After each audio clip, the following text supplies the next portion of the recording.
Continuando então, descendo um pouco, mas aqui tem algumas informações extras aí da parte da soma, né? Então aqui ele está mostrando as duas formas de utilizar os operadores, que é com referência às células, né? Então ele informa na operação os endereços, exatamente como a gente tinha feito no exercício, né? A gente colocou aqui o endereço de duas células e somou, e não os valores diretos. Mas o Excel também aceita valores absolutos, né, constantes. Né? Não tem muito sentido a gente trabalhar dessa forma porque perde a flexibilidade. Né? Justamente o Excel, o grande poder é dar essa flexibilidade, a gente poder ter valores diferentes aqui e continuar fazendo a soma e dando valores diferentes dependendo dos argumentos que a gente usa. Logo abaixo aqui ele tem a função soma. Né? Diferente do operador, né? A função ela sempre termina com parênteses, né? Abre e fecha parênteses. E dentro dos parênteses, os argumentos que são passados para essa função. Algumas funções não têm argumentos, então é só abre e fecha. Ele é obrigado a ter esse abre e fecha para indicar para o Excel, para a sintaxe do Excel, de que é uma palavra reservada aí de uma função interna. Né? Não é um operador. O operador ele não tem abre e fecha parênteses, ele faz direto a operação. A função ela sempre tem. E na maioria das vezes tem um argumento que é passado para essa função. Então aqui, basicamente, o que ele está dizendo é para somar todos os valores no intervalo entre A1 e A10, porque tem os dois pontos. Se tivesse um ponto e vírgula aqui, ele ia somar os valores individualmente. E não tem um limite da quantidade de argumentos que a fórmula soma pode receber. O limite é a própria memória.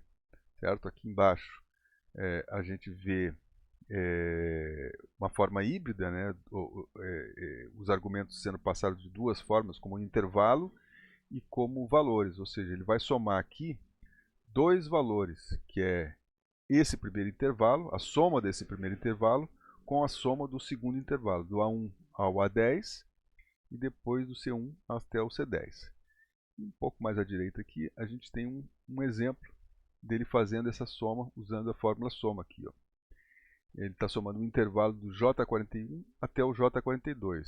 Aqui tanto faz, se a gente colocasse aqui do lado igual a soma J41, em vez do dois pontos colocar ponto e vírgula J42, daria no mesmo, porque são só dois argumentos.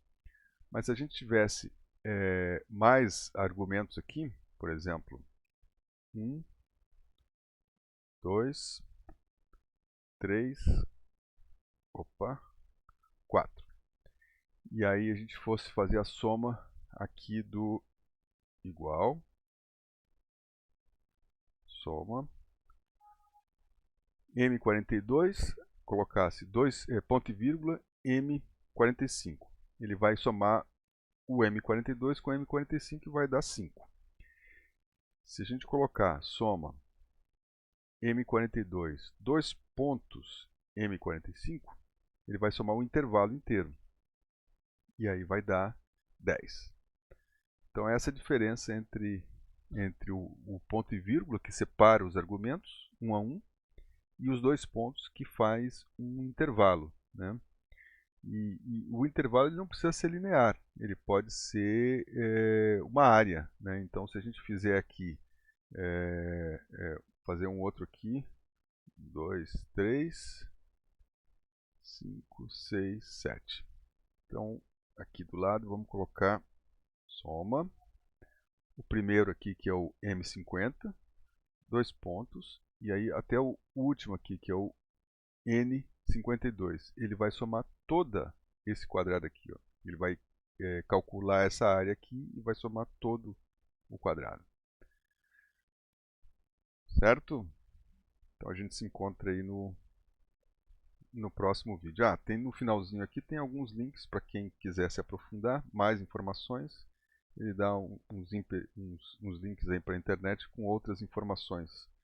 É sempre bom a gente dar uma pesquisada também. Ok?